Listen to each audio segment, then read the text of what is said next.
Hello, Magic the Gathering players. It's Colossal Fredmaw, and today we are going into our limited guide and review of Aetherdrift, the upcoming Magic set that pre-releases this coming weekend. This guide, if you're new to the channel, and we did recently change the name of the channel so that it reflects my other social media and not just like a thing that five guys who played Smash Brothers with me in college are familiar with. What these typically are is I go over the best commons and uncommons in each color, sort of the archetypes. I'm not going over every card in the set, but I'm giving you enough of a look through to be prepared for pre-release, to be prepared for draft, and stuff like that.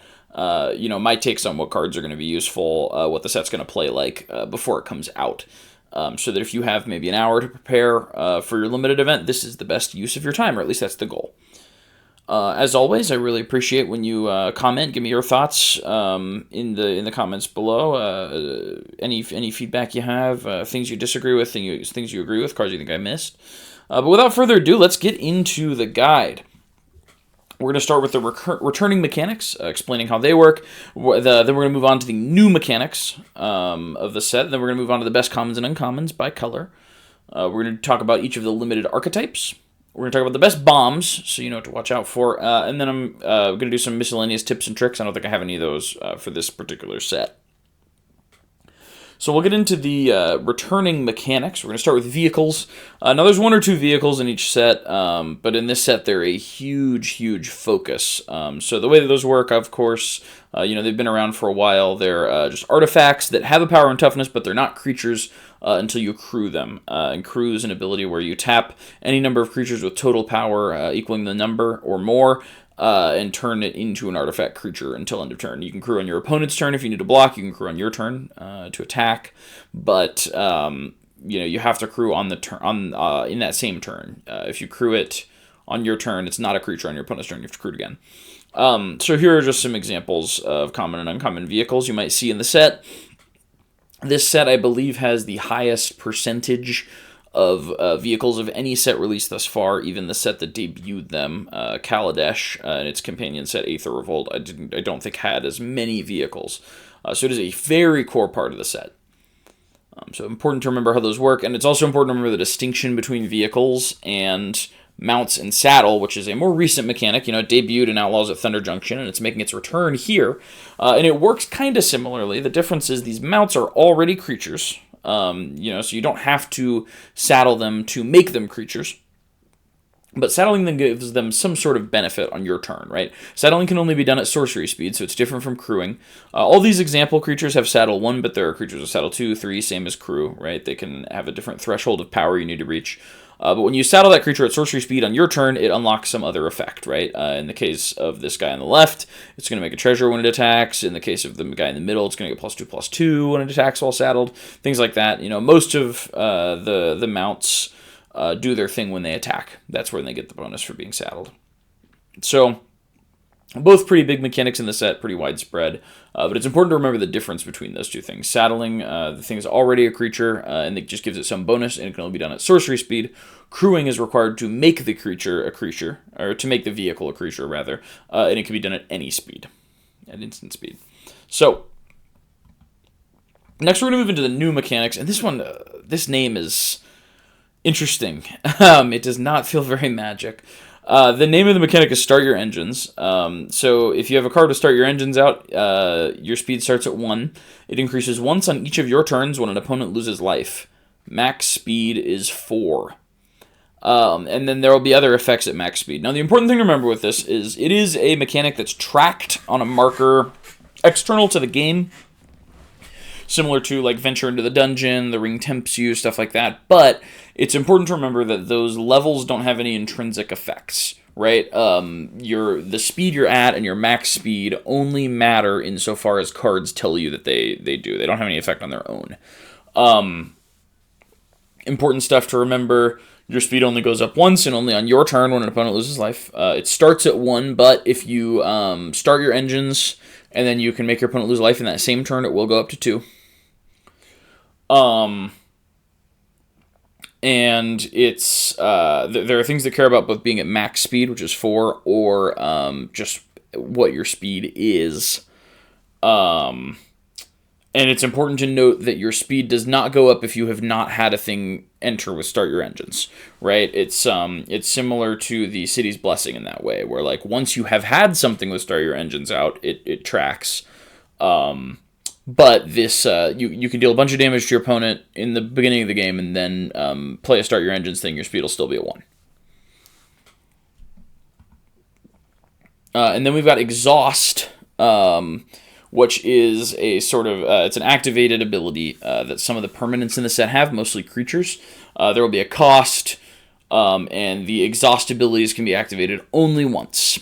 So what it means by once is a little maybe vague to some people, but basically what it means is that while that card is on the battlefield, you can only activate the exhaust ability once. So if you blink the creature, you can activate it again. If the creature dies, you can bring it back to your hand, whatever, you can activate it again. It's not based on the name of the creature. But yeah, you can only activate each exhaust ability once while that permanent is out on the battlefield. There are a few cards that sort of change the way that works, but generally on the commons and uncommons, the exhaust abilities put a +1/+1 counter on the creature in addition to doing whatever they do, and the main purpose of that is to make it clear that it's been used, right? So that at a glance you can tell, oh, this has already used its exhaust ability.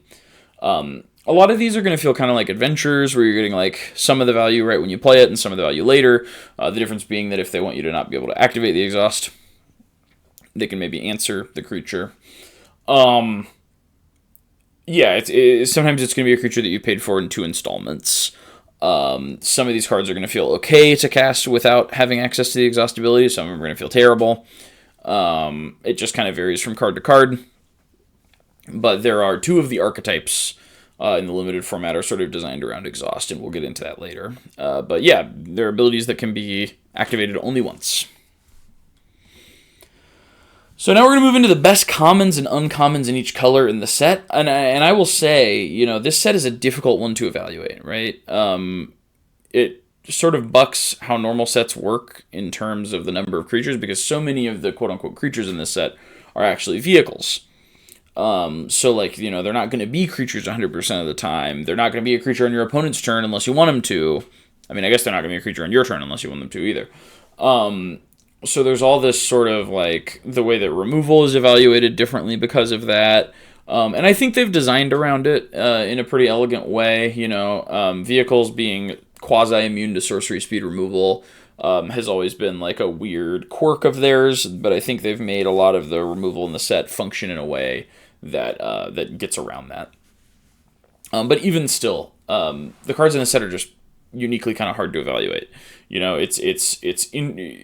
It's unclear how Start Your Engines is going to play, because it's something that requires you to do this over the course of multiple turns, but it's making your opponent lose life, so it kind of feels like an aggro mechanic, kind of feels like a mid-range mechanic. We'll have to see how it ends up, but yeah, we're going to go into the commons and uncommons and talk about what I think are the best ones for each color. We're starting with the best white commons. We'll start with Collision Course. 1 and a white for a sorcery. Choose one. Collision Course deals X damage to target creature, where X is the number of permanents you control that are creatures and or vehicles, or destroy target artifact. So this is what I was talking about with the removal kind of being designed around vehicles, because there's so many of them in the set, right? This is creature removal at sorcery speed, but it also works on vehicles because you can destroy target artifact. We've seen this sort of effect in white a lot more recently, where it's just X damage, where X is the number of creatures you control. In this case, it also counts vehicles. Pardon me. I think that this spell is like fine on rate. It's going to be one of the better white removal spells. You just have 2 or 3 creatures out. You're going to be able to kill something that they have. Now we got Leonin Surveyor. 1 and a white for a 2/2 cat scout with Start Your Engines. So if you have no speed, it starts at 1. It increases on 1 each of your turns when an opponent loses life. Max speed is 4. During your turn, this creature has first strike and max speed 3. Exile this card from your graveyard. Draw a card. So there's a cycle of these at common where the max speed effect is just being able to exile them from your yard and pay 3 to draw a card. So they give you that sort of late game card advantage, right? But just having a 2-mana 2/2 first strike on your turn, not only is that going to make it a little easier to get in and increase your speed so that you can eventually have access to that effect, it's just a decently statted body. It's a great 2-drop. And we've got Lotus Guard Disciple. 2 and a white for a 2/2 bird cleric with flying. When this creature enters, target creature or vehicle gains lifelink and indestructible until end of turn. And what that's going to accomplish is basically, it's easier to get in with that creature. The fact that it's indestructible is going to make them less likely to want to block it if it would have been able to trade with something. And it's going to make sure that you're going to maybe increase your speed, get that life to sort of stabilize against a more aggressive deck. And it comes on this body of a 3-mana 2/2, which is not too bad. So, yeah, that's best commons in white. Now we're going to talk about the best uncommons in white.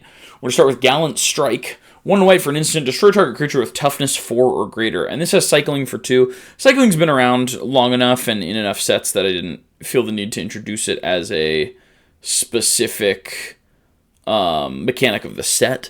But there is an archetype that's sort of about cycling and discarding. But anyway, the cycling gives this the flexibility that you don't feel too bad playing it, right? It's going to kill something that is stonewalling your progress. And if there's nothing stonewalling your progress, you can cycle it to try to find something else. So it's very flexible in that way. Then we've got Glory Heath Lynx. 1 and a white for a 2/3 cat mount with lifelink. Whenever this creature attacks while saddled, search your library for a basic plains card, reveal it, put it in your hand, then shuffle. And then you can saddle this for 2. So if you have another creature, you can grab a plains when you attack with this, right? That's going to thin your deck. It's going to ensure that you can cast bigger spells later in the game. Maybe it's going to just find that 3rd land to smooth out an awkward hand if you have another 2-drop to saddle it with. But ultimately, it's a 2-mana 2/3 lifelink, which is just great stats on a 2-drop. And then we've got Sundial Dawn Tyrant. Now, there's a cycle of these uncommon legendary creatures from Miraganda that are just above rate vanillas. And this is the white one, and I think it's one of the best ones. It's just 1 and a white for a 3/3 legendary artifact creature construct. So, we're going to talk about some of the other ones in here, but this one is just a great rate. Just a 2-mana 3/3 feels great. It always has felt great and limited. A lot of times you've needed specific colors for that. Here's just 1 and a white. It's not, a gold card or anything. The fact that it's an artifact could potentially hurt a little bit, just in terms of what can kill it. But yeah, it's just a 2-mana 3/3. There's not much to say about it. So we'll talk about the best blue commons. We've got Glitch Ghost Surveyor, 2 and a blue for a 2/2 Spirit Scout with flying and start your engines, and then max speed 3, exile this card from your graveyard, draw a card. So it's another card from that cycle I was talking about. This one has a different form of evasion, right? It's got flying, so it'll be relatively easy to increase your speed with it, so that you have access to that effect later. And then we've got Nimble Thopterist, 3 and a blue for a 3/2 Vidalcan Artificer. When this creature enters, create a 1/1 colorless Thopter artifact creature token with flying. Now, we've seen this blue comes with a friend sort of effect in a lot of recent limited formats. It's varied, which of the creatures has flying, how big it is. I think it being a 4-mana 3/2 with a 1/1 is fine. You can compare it to, there's a card from Lost Caverns of Ixalan that was kind of like this, except flying was on the 3/2, and the 1/1 did not have flying. I think, obviously, the 1/1 having flying is a little worse than the 3/2 having flying, but I think it's still a great rate. You're still pretty happy to play this card. A lot of the vehicles in the set have crew 1, so this card making 2 bodies that can each individually crew a vehicle gives it a lot of extra value, right? It makes those vehicles feel a little less awkward to have in your hand, because with vehicles you often enter the same kind of position that you have with equipment, where you have a bunch of equipment, and they're really good once you have a creature. You can put them all on there, but if you don't have a creature, they literally don't do anything. And vehicles can kind of be in that same spot. So having a thing that makes 2 bodies that can each crew vehicles can be very valuable. Next, we've got Trip Up, 3 and a blue for an instant. Target non-land permanent's owner puts it on their choice of the top or bottom of their library. This is new templating for this effect. With Foundations, they also changed, anything that says sacrifice clarifies that it's a creature of their choice. Personally, that one was never super ambiguous to me, and I didn't see it tripping up a lot of new players, but these effects that put things on top or bottom were typically ambiguous, and you would get a lot of questions from new players about, do I get to pick whether it goes on top, or do they get to pick whether it goes on top? So this one clarifies it unambiguously, which I like to see. But also just, this effect on rate, it's a 4-mana instant. It's got cycling 2. Sometimes we've seen this effect let the user surveil or scry, but I think cycling is a really powerful thing to add to this. It's non-land permanent, notably. I think this card's just very solid. It's Blue's best removal spell at common. Then we've got best uncommons in blue. So we'll start with Diversion Unit. 1 and a blue for a 2/1 flying artifact creature robot. Pay a blue, sacrifice this creature, counter target instant or sorcery spell unless its controller pays 3. So this is just, a 2-minute 2/1 flyer with some upside. Oftentimes this is going to protect your other thing from a removal spell. Realistically, it's going to be maybe making your opponent wait till they can pay the 3, or it's going to make them not play something until after they've removed this. So it's a 2-mana 2/1 flyer that affects your opponent's plays in ways that are kind of hard to quantify, which is a nice upside for a 2/1 flyer to have. Next, we've got Slick Imitator. This is 1 and a blue for a 1/3 ooze with Start Your Engines, and then max speed, 1, sacrifice this creature, copy target spell you control. You may choose new targets for the copy. Now remember, this is not just instant or sorcery spells. This can copy creatures, artifacts, enchantments, whatever. And I think that just gives this enough flexibility that it's really useful. You've got to get to max speed before you're able to use it, and it remains to be seen how easy that is to do. But it does seem like you're going to be able to pretty easily, crack this in the late game when you cast like a 4 or 5 drop and just get an extra copy of it, which is going to feel really, really, really valuable. And then, just the 2-mana 1/3 body is a body that blocks okay. It blocks their 2-drop 2/2s to maybe get you to the point in the game where you have that max speed. Next, we've got Spike Shell Harrier. 4 and a blue for a 4/4 robot turtle artifact creature. When this creature enters, return target creature or vehicle an opponent controls to its owner's hand. If that opponent's speed is greater than each other player's speed, reduce that opponent's speed by 1. This effect can't reduce their speed below 1. So this is a sort of clumsy reference to Mario Kart blue shells. Putting that aside, this is a pretty good Manowar effect, right? 5-mana 4/4 that bounces something. We saw the Shark, the 4-mana 3/2 that bounces something, be one of the better blue commons in the last set. This one's an uncommon. It's 1 more mana, but it's 1/2 more stats. I think that's very solid. I think this is very passable.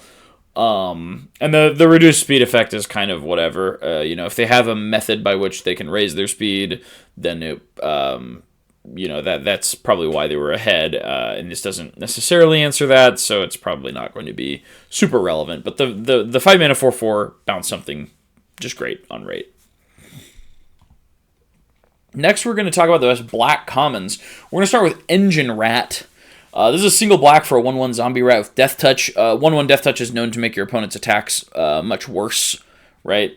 And then for 5 and a black, each opponent loses 2 life. This is just something to activate on your end step if you didn't have anything else to do with your turn. It feels fine to do, not great, but fine. And it's a relevant line of text. Then we've got Mutant Surveyor, 2 and a black for a 2/3 Mutant Scout with Start Your Engines. You can pay 2 to give this creature +1/+1 until end of turn, and max speed, exile this card from your graveyard, draw a card. So another member of that cycle. I don't think all 5 of them are on here, but these ones just happened to be. This effect of 2 gets +1/+1 until end of turn. The threat of activation there is really important for getting in damage, right? If your opponent has a 3/3, even if you're not stoked to be spending your 2 mana on this, you're often not going to have to. If you want to get in or prevent your opponent from getting in, all that has to be there is the threat of the ability to give this +1/+1. So that's going to go pretty far. And then, of course, we've got Spin Out, which is a murder variant. It's 1 and double black for an instant. Destroy target creature or vehicle. So this is just a slightly better murder that you can use on your opponent's vehicles, even if they are trying to get around your removal by not crewing them on your turn, or things like that. Next, we're going to be moving on to the best black uncommons. We've got Carrion Cruiser, the Raise Dead effect for this set. 2 and a black for 3/2 vehicle. When this vehicle enters, mill 2 cards, then return a creature or vehicle card from your graveyard to your hand. And then you can crew this for 1. So the way that vehicles often play in Limited is you are eager to, if you're not on the beatdown, you are really eager to trade your vehicles off, right? Because having a vehicle out means that in order to use it every turn, you are having to tap a creature. And that's not exactly where you want to be. So if you can trade off a vehicle for a real creature, then you are winning that trade because you're giving up something you have to tap a creature to keep around every turn. They're giving up just an actual creature. And I think that's pretty true with this carrying cruiser. The crew 1 means you can tap any creature to crew it, and you're going to be trying to trade this after you get that ETB. You know, same with that sort of vehicle null drifter that I showed in the examples of vehicles, right? You get the value from this, and then you're really eager to trade it off, but you're not always going to be able to line that up necessarily. We've got Hellish Sideswipe, single black for a sorcery. As an additional cost to cast this spell, sacrifice an artifact or creature. Destroy target creature or vehicle. If the sacrificed permanent was a vehicle, draw a card. So there are a couple of the limited archetypes that are sort of centered around sacrificing things, around the graveyard. So this can kind of contribute to those, right? But a big part of what's going to make this card valuable is some of these vehicles have ETBs that are almost worth the whole mana cost of the vehicle, right? Because you have to crew the vehicle to do something else. And this is going to let you turn that maybe dead vehicle, that uncrewable vehicle, that vehicle that's just not worth crewing at this point in the game, into a fresh card, in addition to being an efficient removal spell. And then we've got Calaxian Hunger Tyrant. 1 and double black for a 7/2 legendary crocodile at uncommon. This is not always going to line up. Sometimes this is just going to be, might as well have been a 3/2. But sometimes, when you've got some removal, or your opponent has a staggered start, this is going to get in for 7 damage, and that's going to feel insane. And I think just the ceiling on this card, or it's going to stop their attacks. It's going to sit there, because, you know, they don't want to trade their 5/5 for it, or whatever. So I think just the ceiling on this card keeps it as one of Black's best uncommons. Next, we're going to talk about Red's best commons. We've got Burner Rocket, 1 and a red for a 3/1 artifact vehicle with Flash. When this vehicle enters, target creature you control gets +2/0 and gains trample until end of turn. And then this crews for 1. So it's basically a combat trick that's going to let you get in. It's going to let you increase your speed. It's not going to give the creature any toughness, right? So it's not going to let something survive a combat it wouldn't have otherwise survived. But the fact that it then is a creature that you can potentially crew and shouldn't have too hard of a time trading off is pretty relevant. Next, we've got Crash and Burn, 3 and a red for an instant. Choose 1, destroy target vehicle, or Crash and Burn deals 6 damage to target creature or planeswalker. Excuse me. So this is Red's, slightly higher cost removal for the set, and as far as we've recently been getting, this is a really great rate. 4 mana for 6 damage at instant speed. You know, compare that to the one from Duskmourn or other similar ones with slight upside. We're often getting 5 mana for 6 damage, sometimes at sorcery speed. Excuse me. So, you know, this doesn't have any upside except the flexibility of being able to maybe destroy a vehicle instead, but it's still doing a lot, which I think makes it so that you're going to be pretty happy to have any number of copies of this. And then we got Lightning Strike. 1 and a red for an instant, 3 damage to any target. This is already legal in Standard. It comes back every few sets, it seems like. I think they didn't put it in Foundations because they didn't want to necessarily guarantee that it would be legal for 5 years. But it is a pretty powerful removal spell, not to mention the fact that it can kill your opponent in plenty of cases. You know, the fact that it's in your format is going to make you maybe block more aggressively than you normally would to avoid getting to 3 life against a red opponent, but it's always pretty great when it's there. And it is uncommon here. Moving on to the best, it is common here. Now we're moving on to the best uncommons in red. We're starting with Outpace Oblivion. 2 and a red for an enchantment. Start your engines. When this enchantment enters, it deals 5 damage to up to 1 target creature or planeswalker. Pay 2, sacrifice this enchantment. It deals 2 damage to each player who doesn't have max speed.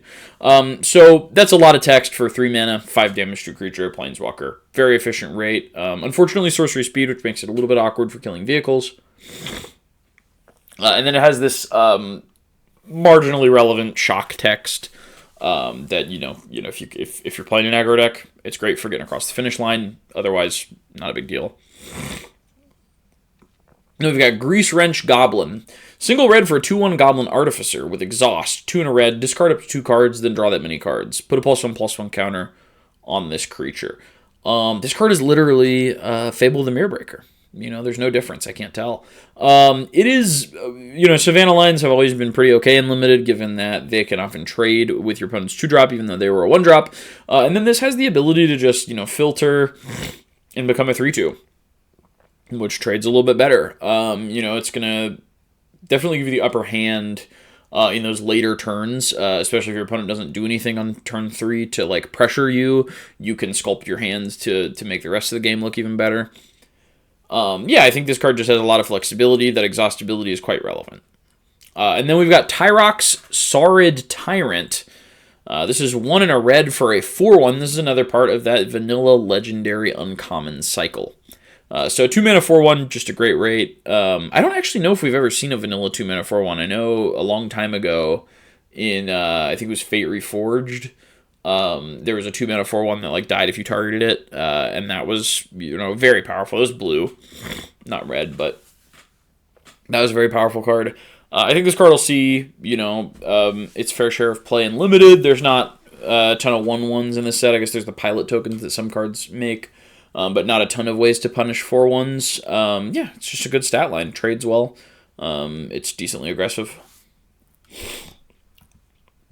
And then last but not least, as far as colors, we're going to look at the best commons in green. So we're going to start with Beast Rider Vanguard. 1 and a green for a 2/2 Human Knight. 4 and a green. Look at the top 3 cards of your library. You may reveal a permanent card from among them and put it in your hand. Put the rest on the bottom of your library in any order. 2 mana 2/2 with a mana sink. That is, a great thing to include in your deck. You're going to play a lot of copies of this if you can find them. You don't feel bad trading with it, but it also gives you something to do with your mana late in the game. If you and your opponent are both in top deck mode, this is going to get you out of it and win you the game. Then we've got Run Over, 1 and a green for an instant. The spell costs 1 less to cast if it targets a mount or vehicle you control. Target creature you control deals damage equal to its power to target creature an opponent controls. Now, remember, you do still have to crew that vehicle to make it a creature to make it a legal target for Run Over. But that's not a super high bar. And 2 mana instant speed bite is just a great rate. So we're happy to see this. 1 mana instant speed bite if it is a mount or a vehicle. Then we've got Hazard of the Dunes. 3 and a green for a 4/4 worm with trample and reach. Exhaust, 6 and a green, put 3 +1/+1 counters on this creature. So 4/4 trample reach, 2 keywords on a 4 mana 4/4 body, feels pretty solid. And then that exhaust ability is not going to come up super often, but when it does, it's probably because you're planning to use this thing to close out the game, and that doesn't feel terrible. 7 mana, or a 7/7 trampler does that work. We're moving into the best green uncommons, and we're going to start with Autark Mammoth, which is just an insane uncommon. 4 and double green for a 5/5 elephant mount. When this creature enters and whenever it attacks while saddled, create a 3/3 green elephant creature token. And you can saddle this for 5. Now that is an expensive saddle cost. It's important to remember you can tap multiple creatures to saddle this, right? So the elephant and then something else you have lying around, because you do want to make sure that this is making as many 3/3 elephants as possible. But even if you ignore that saddle ability and just, try to evaluate this card in a non-greedy context, 6 mana for a 5/5 and a 3/3 is really, really good on rate. So I think that makes this one of green's best uncommons.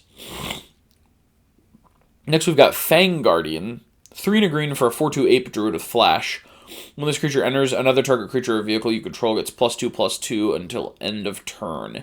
Now, the reason it says creature or vehicle is so that you can flash this guy in, +2/+2 a vehicle, and then crew it with him, which is a pretty crazy blowout. It's coming from your opponent maybe not, it's something your opponent is going to have a hard time realizing is going to happen. That's for sure. But even just the floor on this, just a 4-mana 4/2 flash that pumps something else, very, very simple to get this to line up to allow your creature to win a combat, to eat something. And then you're just going to feel great about this. So I think this rate is really strong. Then we've got Fang Druid Summoner, 3 and a green for a 2/4 reach. When this creature enters, you may search your library and or graveyard for a creature card with no abilities, reveal it, and put it in your hand. If you search your library this way, shuffle. So we've got that cycle of really powerful legendaries that are vanillas and uncommon that this synergizes with, as well as just a 2-mana 3/2 in green at common in this set. And Fang Druid Summoner grabs all of those. Even if you only have one of them, it also grabs it from the graveyard. So I think it's just a very solid card to have. It's a 2-for-1, and it's going to grab a decently statted creature. So I think it makes it one of green's best uncommons. Next, we're going to talk about limited archetypes. So we're going to go over the 10 archetypes in this limited format. I'm going to read you their 2 signpost uncommons. It does seem like maybe this is a play booster thing because of the concentration of different rarities in those, but it does kind of feel like 2 signpost uncommons has become the norm recently. And I'm not necessarily opposed to that. They got to move the numbers around, given that there's different concentrations of rarities, but it gives us more to talk about. I'm not going to talk about all of the cards that go in each of these archetypes. Obviously, I'm just going to talk about the 2 signpost uncommons, and I'm going to explain how I feel like the gameplay of that archetype is going to go. So we're going to start with white-blue artifact midrange. Guidelight Pathmaker is the first signpost uncommon. It's 4 white and a blue for a 6/5 vehicle with vigilance and crew 2. When this vehicle enters, you may search your library for an artifact card and reveal it. Put it onto the battlefield if its mana value is 2 or less. Otherwise, put it in your hand. Then shuffle. So, if you're drafting this, you do have to make sure you have a couple of targets to grab with it, just in case you already drew one of them. But it's okay on rate. The crew 2 is not that big of an ask for a pretty decent body. And a lot of times, it is going to be grabbing something that can crew it. So, that hurdle is going to be jumped for you. And then we've got Voyage Home, 5 a white and a blue. For a sorcery with affinity for artifacts, you draw 3 cards and gain 3 life. Some people are talking about this for Constructed. I don't know about that. Affinity for artifacts is, the spell costs 1 less to cast for each artifact you control. For those who were not around for the other times Affinity has been around. This archetype seems to be sort of a go wide, have a bunch of artifacts, mid-range deck. It seems like it's going to just take advantage of the fact that some of the decent creatures in the set are already artifacts, and then also, obviously, all those vehicles are artifacts. So they're going to be fueling this affinity. They're going to be giving you benefits on cards like this Guidelight Synergist. It's basically just an artifact mid-range deck. Next, we'll be talking about blue-black, which is another artifact deck, and it's sort of built around pinging. This artifact deck is going to have an easier time maxing out its speed. It's going to be built around some of these sort of Thopter tokens that can get in for 1 damage at a time, and you're going to kind of be bleeding your opponent out that way. So the first signpost uncommon is Haunt the Network. 3 a blue and a black for a sorcery. Choose target opponent. Create 2 1/1 colorless Thopter artifact creature tokens with flying. Then the chosen player loses X life, and you gain X life, where X is the number of artifacts you control. So that's at least going to be 2. Hopefully it's going to be more, maybe 3, 4, depending on how many vehicles and other artifacts you've been able to put down thus far. But yeah, I mean, this is a build around. It feels a little bit overcosted. I don't know. I'm not super high on it. I don't know exactly how easily you'll be able to make your opponent lose 4 or 5 life, which is, I think, where you need it to be to feel great about playing it. But, I mean, 2 Thopters is not awful. Just sucks to pay 5 mana for them, and then if they're the only artifacts you control, only hitting your opponent for 2, that's just not where you want to be at mana-wise. And the other signpost uncommon is Haunted Hellride. 1 a blue and a black for a 3/3 vehicle. Whenever you attack, target creature you control gets +1 and gains Death Touch until end of turn. Untap it. So it is pretty important to remember that, this is not, say, whenever this attacks. It's just when you attack at all. So, the turn this comes down, you can attack, you can trigger this ability.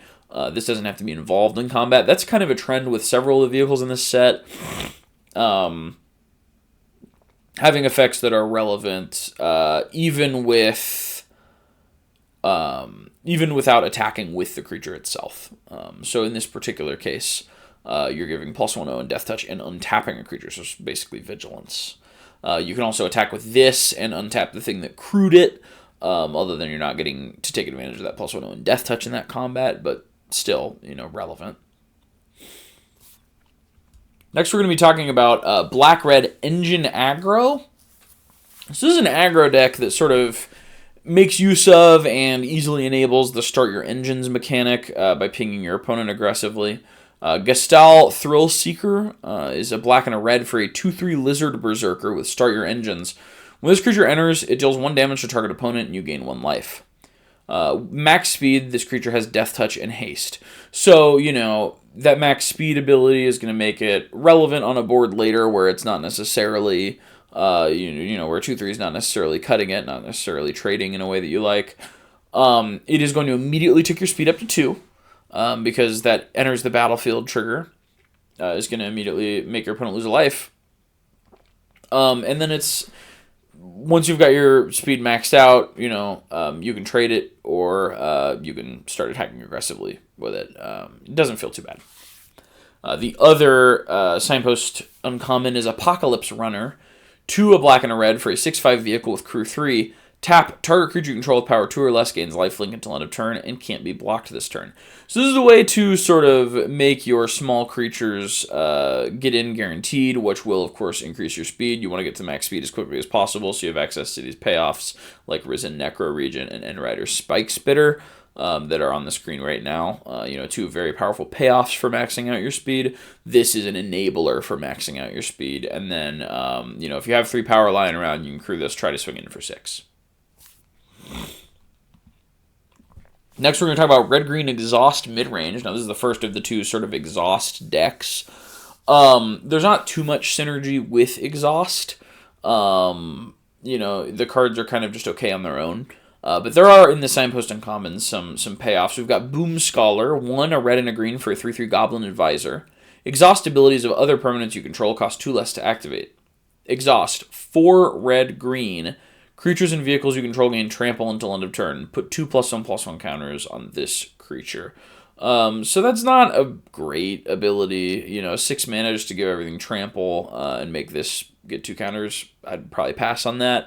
It's really more this other ability that's relevant, and I just don't see it panning out that much, These exhaust abilities are generally sort of incremental increases on the power of the creature that just let it keep up with the point in the game that you're at, not anything that's like a blowout that you would really be feeling great about reducing the cost of by 2, so I think this guy's pretty mediocre. The other Signpost Uncommon for the red-green deck is Rocketeer Boost Buggy. Red and a green for a 3/2. Whenever this vehicle attacks, create a treasure token. It's got crew 1 and exhaust 3. This vehicle becomes an artifact creature. Put a +1/+1 counter on it.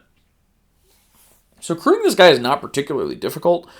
And when he swings, he gets a treasure. So, that's an easy way to get mana early in the game on a body that they're not going to be able to eat. So you feel fine about trading it, right? And then if you just have the mana lying around, you can make this a permanent 4/3 that you don't have to crew anymore. That's going to keep making that treasure when it attacks. That treasure is going to allow you to maybe spend on a splash. This is a very splash-friendly set. It's got the lifelands at common. This card's very solid. I think it's a very solid Signpost Uncommon. It's not going to be too hard to crew.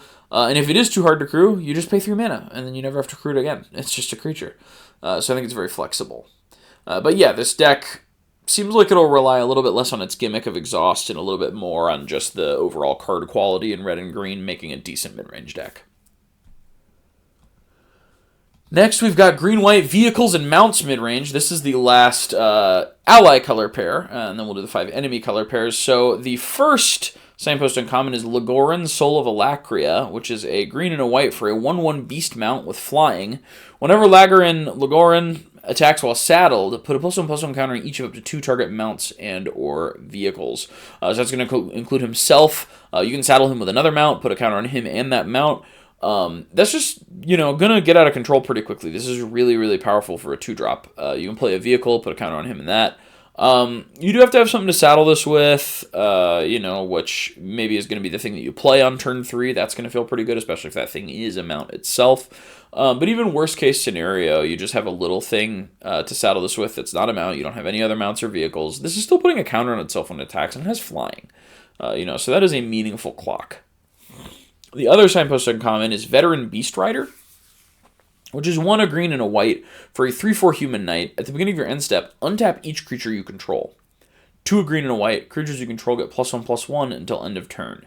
So the threat of activation on that mass pump effect is very solid, and also the fact that this lets you saddle or crew and then still untap those creatures at the end of the turn so that they can maybe crew a vehicle on your next turn, or on your opponent's turn, allow them to block, right? This is pseudo-vigilance for your whole team. So I think, being a 3-mana 3/4 with all that extra text is really, really powerful. I think that makes this signpost uncommon really strong.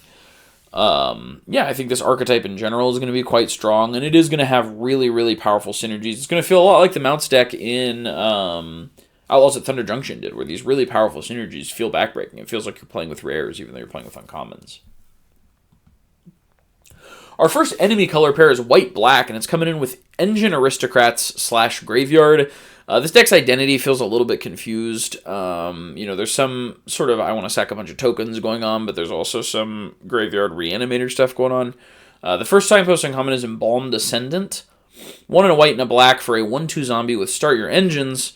When this creature enters, create a 2/2 black zombie creature token and max speed. Whenever a creature you control dies, each opponent loses 1 life, and you gain 1 life.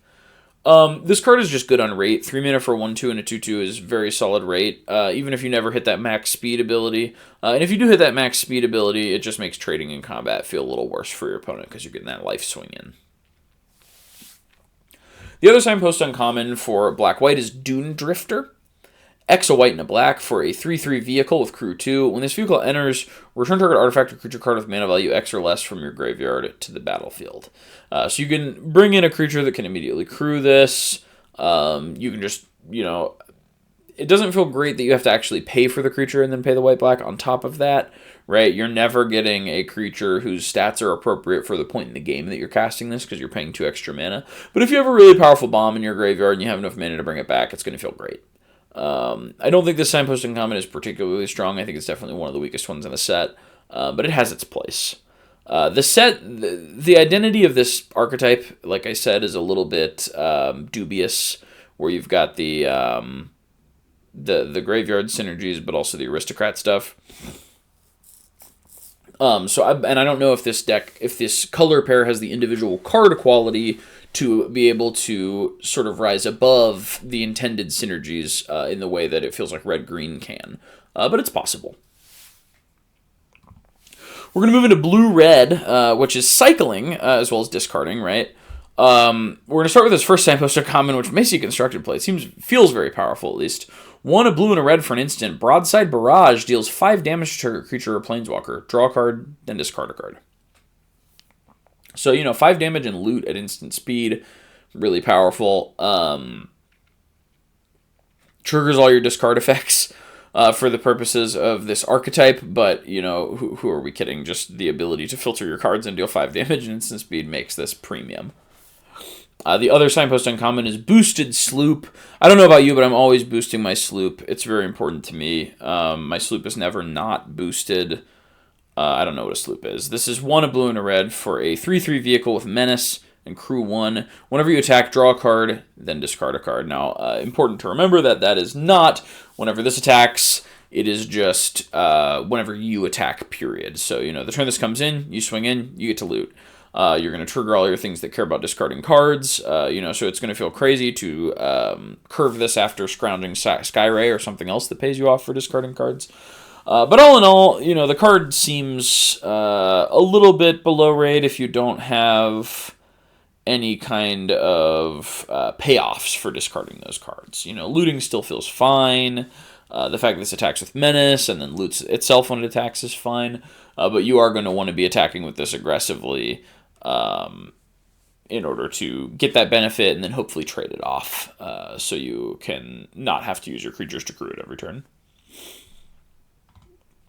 So there's a little bit of that tension there. Next we've got Black-Green Graveyard. The first signpost uncommon is Broodheart Engine, which is a black and a green for an artifact. At the beginning of your upkeep, Surveil 1. 2 green-black tap. Sacrifice this artifact. Return target creature or vehicle card from your graveyard to the battlefield. Activate only as a sorcery. So that Surveil is going to fill up your graveyard with creatures, hopefully. which is something that the deck definitely wants to do. You are going to have to find those creatures and put them in the yard. But that doesn't seem super hard to do. This is definitely a slow card. These effects that surveil before your draw to give you that draw filtering are useful, but in an aggro format, you're going to get run over if this is what you're doing on turn 2. This format doesn't seem super duper aggressive, but I don't know if it'll be aggressive enough to punish this. Next, we've got Thundering Broodwagon, 2 double black, double green for a 6/5 vehicle with Menace and Reach. When this vehicle enters, destroy target non-land permanent an opponent controls with mana value 4 or less. And then this has Crew 3 and Cycling for 2. I think this card's okay. Something tells me that the reason it costs double black, double green is because it was good in playtesting, so they wanted to make it a little bit more restrictive to cast, a little bit harder to splash in like a Sultai deck or an Abzan deck or whatever. This reads to me as fine. It has a lot of text for a card to be bad. The 4 or less is a weird restriction, but I could see why they'd put it on there. Yeah, the stats are okay. It feels like it has too many different options on it for it to be a straight-up bad card.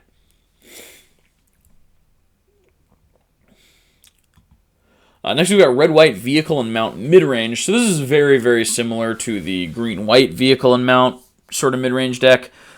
This one is probably a little bit more aggressive. The first signpost uncommon is Cloudspire Coordinator, red and a white for a 3/1 human pilot. When this creature enters scry 2, you can tap this to create X 1/1 colorless pilot creature tokens, where X is the number of mounts and or vehicles that enter the battlefield under your control this turn. This token saddles mounts and crews vehicles as though its power were 2 greater. So a 1/1 that saddles and crews like a 3/1. Yeah, this is very solid, right? This is going to make sure that even if you have filled your deck with a bunch of creatures, a bunch of vehicles rather than creatures, you're going to at least have some chance of being able to crew them into the late game. I think this card's fine. The Scrying 2 also just makes this really good. A 2-mana 3/1 that scries 2 is just inherently pretty strong. And then the next signpost uncommon for red-white is Cloudspire Skysickle. 2, a red and a white for a 2/3 artifact vehicle with flying. When this vehicle enters, distribute 2 +1/+1 counters among 1 or 2 other target vehicles and or creatures you control, and then it crews for 1. So, yeah, it is other vehicles or creatures, so unfortunately you can't make this a 3/4 and then put a counter on one other thing. You do have to have 2 other things, so I don't think this card's great. I think it is a little bit... I think it's a little bit underrated. But to be honest, this whole archetype seems a little iffy to me. It feels like it is trying to rely too much on vehicles without too many ways to make them artifact creatures more easily. So this probably has my vote for like least likely to be the best archetype in the limited format. Especially I think because a lot of the other decks can like splash other colors more generously. Speaking of splashing other colors more generously, we've got green-blue exhaust ramp. This is sort of like the green-red deck in that it's exhaust-based. We're starting with Sky Serpent Seeker, green and a blue for a 1/1 snake with flying and death touch. Exhaust 4, reveal cards from the top of your library until you reveal 2 land cards. Put those lands onto the battlefield tapped and the rest on the bottom of your library in a random order. Put a +1/+1 counter on this creature. So that +1/+1 counter, mostly there to remind you that you've used the exhaust ability. This is a 1/1 flying death touch, which is a great body for 2 that will eventually ramp you. Once you have 4 mana, this is going to give you access to your 6 mana plays, maybe your 7 mana plays, if you have set up your deck in such a way that you have access to those. It's definitely going to help you pay for those sort of pricey exhaust abilities. Then we got Ranger's Aether Hive, 1, a green and a blue for a 3/5 vehicle with vigilance and crew 1. Whenever you activate an exhaust ability, create a 1/1 colorless Thopter artifact creature token with flying. Now, the notable thing about that ability is that those Thopters can, by themselves, crew this thing. So if it sees you activate an exhaust ability once, you've got a way to crew it consistently. And a 3/5 body for 3 is not anything to sneeze at, even if you do have to jump through those hoops to make sure that it's a creature. But I think this archetype is largely going to be saved more by its other cards, just the overall card quality in green and to a lesser extent blue. just making a mid-range deck a lot more likely to be able to get there just off of having some good cards in it. This being maybe one of the okay ones, although I don't feel great about it having to see an exhaustibility be activated to get that Thopter. And then we're going to move into the final part of the video, which is the best bombs in the set. We are going to talk about what I think are the most powerful rares and mythics to watch out for, to maybe build your deck around if you open them in pre-release or if you see them early in draft. First, we're going to talk about the best rare bombs. We got Aganosaur Rex. 3 and double green for an 8/8 dinosaur. This might be the only card from this set that goes in my cube. It's an 8/8 with trample for 5. You can cycle it for 2 and a green. And when you cycle this card, put 2 +1/+1 counters on up to 1 target creature or vehicle. It gains trample and indestructible until end of turn.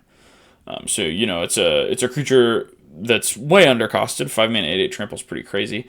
But that doubles as a combat trick or protection from removal with that cycling ability that also draws a card. Then we've got Curse Cloth Wrappings. This card's really neat. It is 2 and double black for an artifact. Zombies you control get +1/+1, and tap. Target creature in your graveyard gains Embalm until end of turn. The Embalm cost is equal to its mana cost. So you exile the card from your graveyard, pay its Embalm cost. You make a token that is a white zombie instead of the normal colors of that creature. And then, yeah, so basically this is just going to, once per turn, let you cast a creature card from your graveyard, effectively. It is going to be a token, it is going to be white, and it is going to get +1/+1 from this ability because it is a zombie. But yeah, if you have a turn you can afford to take off to cast this, it's going to basically just give all of your creatures the ability to be cast from the graveyard once, which is definitely going to let you outvalue your opponent in a grindy game. Then we've got Debris Beetle, which is 2... a black and a green for a 6/6 vehicle with trample and crew 2. When this vehicle enters, each opponent loses 3 life and you gain 3 life. So this is sort of a reference to Siege Rhino, which is sort of a classic Magic card, right? Except instead of just being a 4/5 trample for 4, this is a 6/6 trample, but you have to crew it. I think that still meets the bar, right? It's 2 colors instead of 3 also, so it's a little easier to play. I think you're going to play this in any green-black deck just because the rate is so good. Next we've got Explosive Getaway. 3 a red and a white for a sorcery. Exile up to 1 target artifact or creature. Return it to the battlefield under its owner's control at the beginning of the next end step. Explosive Getaway deals 4 damage to each creature. So this is a 5-mana board wipe that you can protect one of your creatures from. It's going to be awkward, I guess, when one of your opponent's creatures has too much toughness or their board state is mostly invested in vehicles. But the fact that you're able to save one of your creatures from this is going to make it just even more powerful than a normal board wipe in Limited, and board wipes are pretty good in Limited. And then you got Waxen Shape Thief. 3 and a blue for a 0/0 Shapeshifter with Flash. You may have this creature enter as a copy of an artifact or creature you control. Cycling 2. This is just, immediately an instant speed copy of whatever the best thing you have on your board is. It can't copy your opponent's things, which is a little rough. But the fact that you can, copy a vehicle, you can copy a creature, you can copy, the most important thing being the instant speed, so you can, flash this in and block. The flexibility on this, I think, makes it really solid. If you don't have anything good, you can cycle it, which just adds a little bit of extra modality. And then we've got Guardian Sunmare. 3 and double white for a 5/5 horse mount with Ward 2. Whenever this creature attacks while saddled, search your library for a non-land permanent card with mana value 3 or less, put it onto the battlefield, then shuffle, and this thing saddles for 4. This card's really good, I feel like. It's not going to be super hard to saddle it, and when you do, you get to grab the best 3-drop out of your deck and just put it right on the battlefield. And I think that does a lot. The Ward 2 prevents this from, maybe prevents this from getting killed before it gets to do its ability at least once. But yeah, even if you don't have any other creatures on the board, the next turn, you can cast a creature and immediately saddle this if it has enough power. So, I think the card's solid enough to count among the best bombs in the set. We're talking about the best mythic bombs in the set. There's a lot of text on these, so strap in. We're going to start with Pyrewood Gear Hulk, which is part of a new cycle of Gear Hulks. This is 2 double red, double green for a 7/7 artifact creature construct with Vigilance and Menace. When this creature enters, other creatures you control get +2/+2 and gain Vigilance and Menace until end of turn. Damage can't be prevented this turn.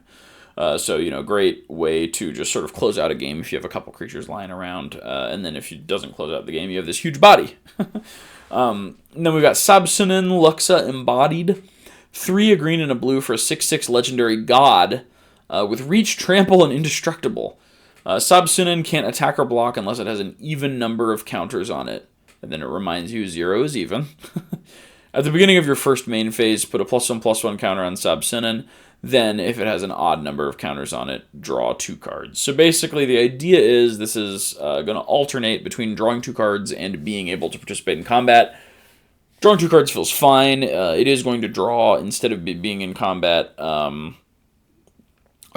turn after you play it. But, it can block immediately. And the next turn it's going to draw 2 cards. And then the next turn it can start attacking. And at that point, it will already have 2 counters on it. It'll be an 8/8. So, feels great on rate.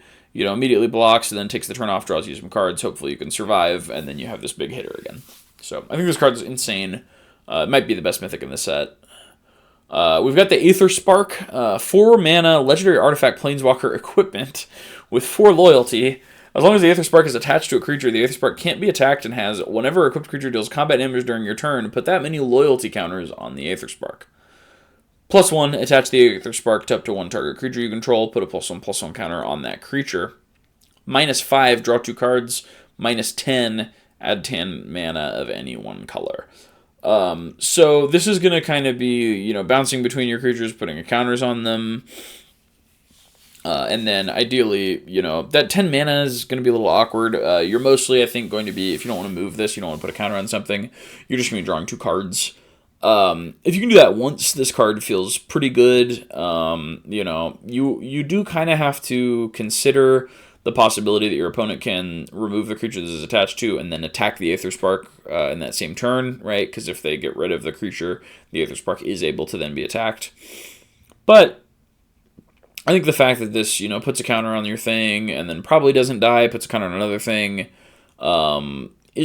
makes it good enough. I mean, I think it's definitely a bomb for the ability to potentially draw those cards as well.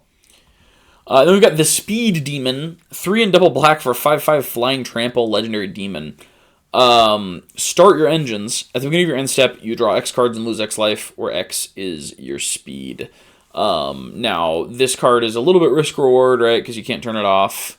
But generally speaking, if you're exchanging 1 or 2 life for cards at the end of the turn, you're probably winning, right? Yeah, Phyrexian Arena is a crazy card unlimited, and Phyrexian Arena on a 5/5 flying trample body is even better. The fact that this doesn't have to survive a turn to start giving you cards, if you already have your speed up, this is going to draw them immediately on your end step. Even if you didn't have a speed before, if you're able to just play this, you draw 1 card and lose a life. If you play this and hit them, you draw 2 cards and lose 2 life. This card seems insane. Then we've got Thunderous Velocipede, 1 and double green for a 5/5 trample vehicle that crews for 3. Each other vehicle and creature you control enters with an additional +1/+1 counter on it if its mana value is 4 or less. Otherwise, it enters with 3 additional +1/+1 counters on it. So yeah, it's an okay body that just makes all your other creatures enter with a bunch more power. Sometimes it's going to feel like you're taking the turn off to play this, but often it's not necessarily, especially because if you have 3 power at any point, you can crew this and block or make a decent attack with it. Although you do risk losing that. Creatures entering the battlefield with +1/+1 counters. I think this is just a very solid green card. And then the last bomb mythic I have for you is another member of that Gear Hulk cycle. I think it's the second best one in Limited. This is Riptide Gear Hulk. 1 double white, double blue for a construct with double strike and prowess. And then when this creature enters, for each opponent, put up to 1 target non-land permanent that player controls into its owner's library, 3rd from the top. So this is way better than bouncing, obviously. They don't gain access to it again immediately. Maybe you can close out the game before they do get access to it again or before it's relevant again. A 2/5 double strike prowess for 5 is very solid. If you just trigger that prowess once, you're then doing 6 damage. It's a 3/6 double strike, which is just super hard to block or trade with in combat. I think this card's very, very, very solid. Just the fact that a removal spell is strapped to that body, I think it makes this card quite hard to compete with.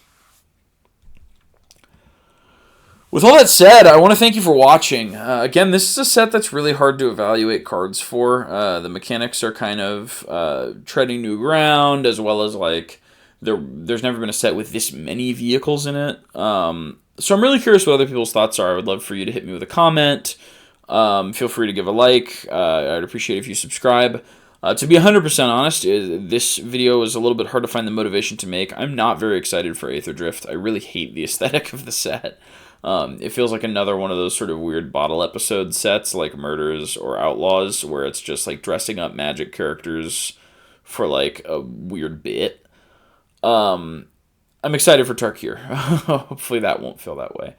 But, you know, there are some mechanically interesting things about the set. Exhaust is really cool. I'm excited mounts are back. Those are a really fun mechanic in Outlaws. So I'm trying to kind of focus on that. And I hope I brought you something valuable, something to chew on, some help analyzing the set to get ready for your pre-release or for your draft. Tell me what cards you're excited to play with. Personally, I think the deck I'm most excited to play is probably the red-green and the blue-green exhaust mid-range decks. It seems like there's a lot of flexibility there and a lot of room for expression. So yeah, tell me what you're excited to play with. And most of all, thank you for spending your time with me. Thank you for choosing to watch this video. I hope you found use in it, and I appreciate any feedback you'll give me. Have a wonderful day.